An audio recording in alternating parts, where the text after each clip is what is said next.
This is a beautiful book I'd like to share with you. It's called The Year We Muddled Through by Lauren Fenmore.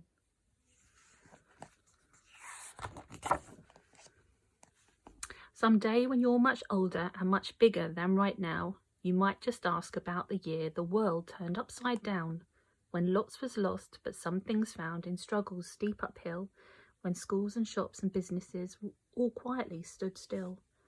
And one day when you're older, I might tell you how life changed, how we learnt new ways to do things in a world so rearranged.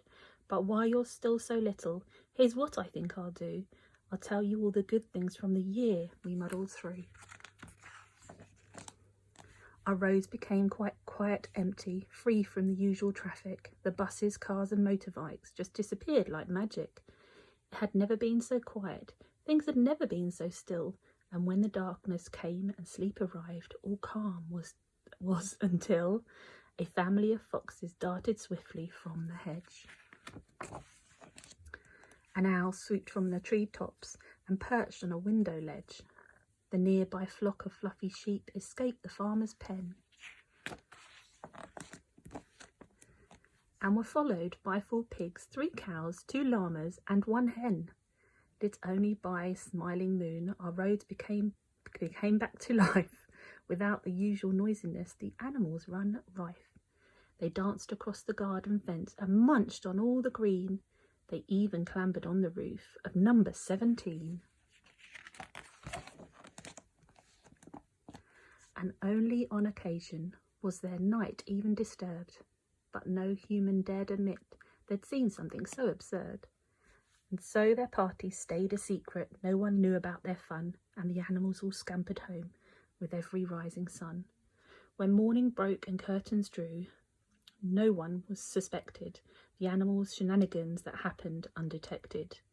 Too wrapped up in our own thoughts of what the day before had taught us, too wishful and distracted by the hope a new one brought us. And each new dawn would somehow make the previous seem duller, as endless sparkling rainbows filled the sky with vibrant colour. On daily walks we always counted every one we saw, and it took less than 5 minutes to reach 104. Each building, each office block, each home, each hotel suite had a rainbow bursting from the window right down to the street. Bright bridges over rooftops formed when rainbows would collide. And from every child's bedroom, a multicoloured slide. Despite what people told us, we searched but never found a single pot of gold where rainbows hit the ground.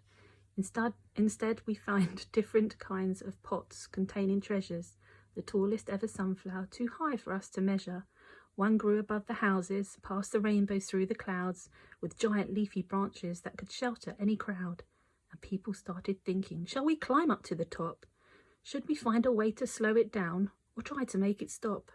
But someone else, a man named Jack, recounted an old tale of magic beans and giants and a boy who did prevail. He told us how, just once before, he'd seen the plant so tall, and we should fare better letting nature make the call.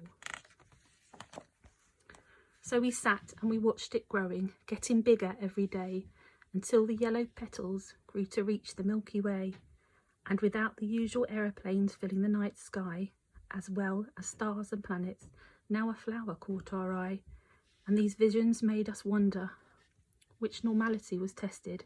Perhaps our precious planet Earth finally felt quite rested, with skies and plants and animals all thriving from the break. We saw firsthand how life could look in 2020's wake. We started seeing everything with a new appreciation, so grateful for the things we had. We clapped across the nation. In spite of the chaos, the earth continued turning, and inside our little household something special was occurring.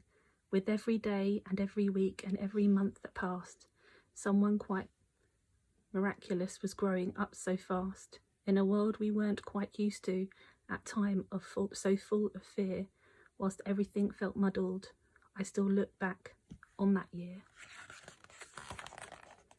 and remember dancing animals and stars that filled the sky, with rainbows on each corner and sunflowers so high. And one day when you ask about the year we muddled through, I'll remember the love, the strength and the hope, and all of it for you.